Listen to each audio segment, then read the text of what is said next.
Hi, I'm James from Chaosium.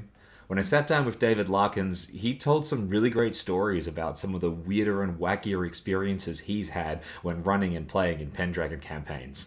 Here's a selection of some of those best moments, but before we jump across to them, please remember to subscribe to the Chaosium YouTube channel. It helps us a lot and it lets us make more content like this. Thanks. Right. So, yeah, it is absolutely possible. And even within those confines, there's a lot of flexibility. I think people might think, oh, I need to go A, B, C, D, follow along these steps. And even within that framework, that's never been the intention. The very first Pendragon campaign I ran, my players just decided they hated Merlin, like out the gate. Like, Merlin's the worst. Boo,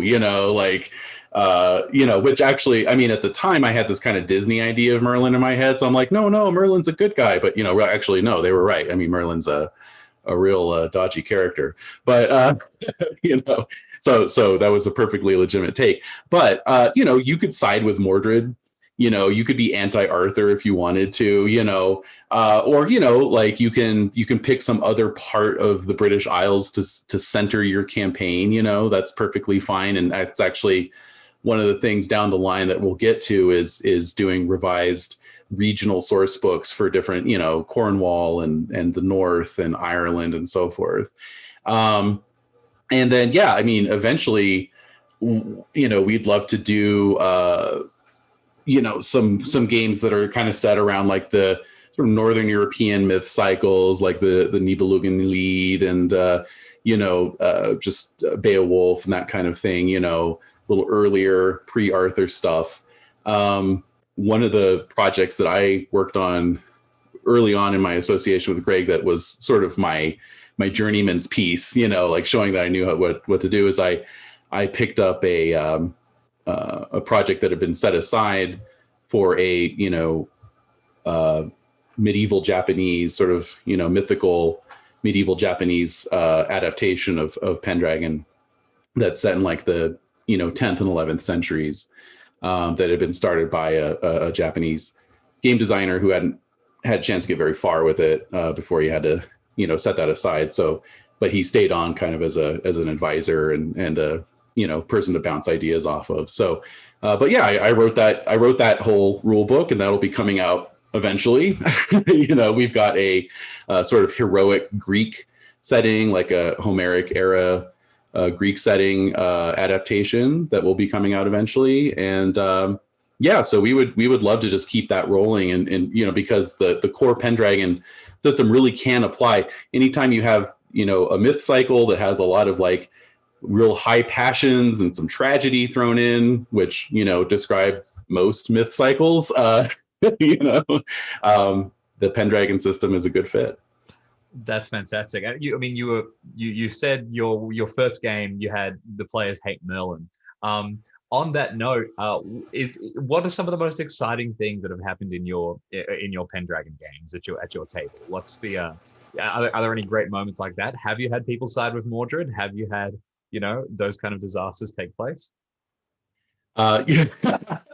There was one game my wife was running where Mordred was killed early on in a drunken tavern brawl, which was interesting. And then my character went mad and basically solved the riddle of the Grail about 20 years early. So that was pretty much the end of the campaign right there.